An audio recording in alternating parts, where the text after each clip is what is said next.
With the return of Rob Lucci in chapter 1028, a character who is almost a decade old by the way, it made me think a lot about what characters could potentially return. And Rob Lucci is one of my favorite villains in the story, and I was thinking, since it's a little too soon to say what Doflamingo is doing, since he was only a few arcs ago, I decided I wanted to talk about the return of Crocodile. My absolute favorite villain. He is yet to be dethroned for me. I just have this personal attachment to him for a lot of reasons, but this isn't what we're here to talk about. We are here to talk about his return, I don't think in Wano, but into the story soon, the many possibilities of what he could do in the new world, and I might even talk about how strong I think he is. But before I get into the video, please hit that like button, subscribe, and turn on post notifications, and don't forget to hit that description and join the Discord. We're almost at 100 members, so let's get it there. We be chilling, talking about One Piece, anything. There's many categories for everything you want to talk about. Despite Crocodile being such a old villain since when he was introduced, we don't know anything about him. There's so much mystery with Ivankov, his history with Whitebeard, and what exactly his goals are going forward. Now, some people may think he's not really doing much, to be honest, but I would strongly disagree, because for how old he is as a villain, Oda has constantly showed him throughout the New World. He showed him actually relatively recently when Luffy first became the 5th Emperor, and everywhere that he has been shown, he looks like he is planning something. He has a newspaper in his hand. He looks like he is on the move. But before that, let me just start off with some things that I feel like 1000% has to be brought up back into the story. Well, this is actually something that I didn't know until researching for this video. Actually, Crocodile's dream was to actually become the Pirate King, and Miss Golden Week's rainbow color trap apparently showed this. This was in his earlier days. He wanted to be this big pirate, but he ran into Whitebeard, and this explains the stuff that happened at Marineford when he tried to attack Whitebeard. But after getting absolutely destroyed by Whitebeard, he ran underground and basically became this underground organization with Baroque Works. And I think this is a very important part of this character, because, well, this has kind of showed the regression and progression of his character throughout the years. He has went up, then down, and now I think he is on the up again. He was in the New World, and he even told Luffy that it is not a good place to be. You will get whooped there. But I think after the Luffy defeat and everything that happened in Impel Down, he kind of changed a little bit. Luffy is known for changing opponents, and this was very apparent when Crocodile kind of gave him props and was saying how I understand how it feels to protect somebody, and just seeing the absolute will of Luffy has inspired him to get back on his old path. This is my little personal headcanon, and just, you know, kind of like a theory that fits into this. After he was defeated by Whitebeard, he kind of did a Gecko Moria type switch where he said, okay, I can't fight by myself, so I'm going to use some type of power and try to conquer the world. In Gecko Moria's case, he used the shadows and took over people's bodies. In Crocodile's case, I think that goal was Pluton, but now I think he is back to fighting on his own, and even in Marineford, and I think this change was apparent even in Marineford. For his goals, there are a few different things that I think could happen. Dog, there's literally kids screaming outside of my house, dog.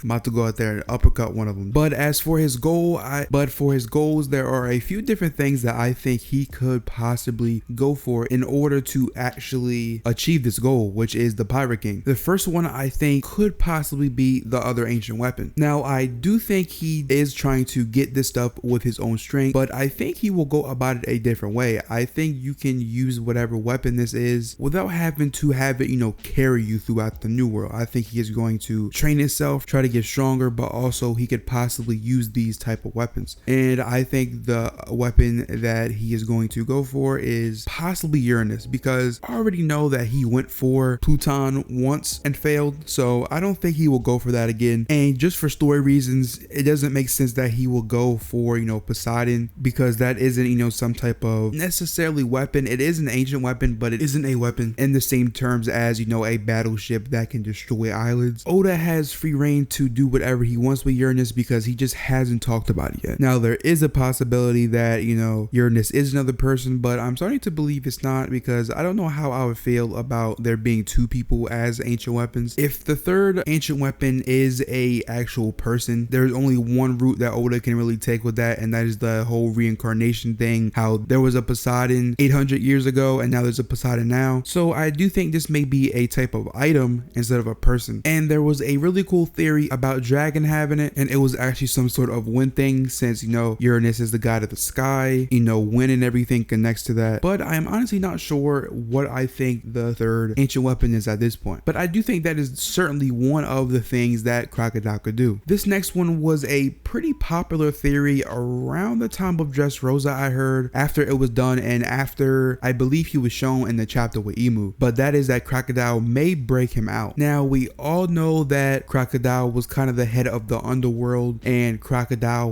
worked in the underworld, so they already have a connection in that point, and they seem to have a bit of, I don't want to say bad blood, but they definitely have some type of rivalry. And Oda kind of already laid the groundwork, if we're being honest. You remember in Marineford when Crocodile and Doffy had their little clash, and Doffy said, "Yo, you want to join me?" And Crocodile was talking heavy and was like, "The only way I'll join you is if you were under me," or something like that. Like, you can't even be my right hand man. That's Dad's bones. You know what I'm saying? You gotta be a subordinate. You gotta be a janitor on my ship. But this Impel Down plotline could lead to actually two things that Oda could knock off. This could serve as an overall just good move for Crocodile. Him, maybe striking a deal. Not Doflamingo obviously joining him, because I don't think he would join anybody that isn't, Kaido, because he's shook of him, he's afraid of him. But there is a possibility that Crocodile could meet the Warden again, Magellan, and this could serve as, kind of some power scaling for him to show how he has been kind of upgrading himself and training himself throughout the New World. He said that the New World was tough, so it is only natural for someone like Crocodile to adjust to that. Now that he is obviously trying to use his own strength, in my opinion, that is my theory. Now, not saying Crocodile can 100%, beat Magellan or vice versa, but somehow Bon Clay got past him when he was right in front of his face, so I'm not counting it out of Crocodile to get past him and get Doflamingo out. Now, I want to talk about his secrets a little bit, because he is one ambiguous character. Usually there are characters that just, their whole aesthetic and their whole personality is kind of mysterious, but Crocodile honestly doesn't fit that aesthetic, but he is so mysterious. You look at people like Emu, like Vegapunk, like Joy Boy, they are ambiguous for a reason, and their whole personalities, from what we've seen at least, and their reasoning for being this mysterious fits their character, fits perfectly. But in the case of Crocodile, he seems to be a little outlier because he has so much mystery around him despite being so old. And usually arcs where there is a main antagonist, that main antagonist usually gets a lot of coverage. Just look at Doflamingo, even his subordinates like Senior Pink. You look at Hody Jones, who basically got a big flashback with the Fishmans along with Arlong. You have Virgo, who got a flashback, and we know a lot about him and his interactions with Sengoku and Law. But Crocodile, despite being so old, doesn't have all of this. So I want to kind of speculate as much as I can on what Ivankov was talking about and just his overall. And the first thing is, what the heck was Ivankov talking about? I'm not going to lie to y'all.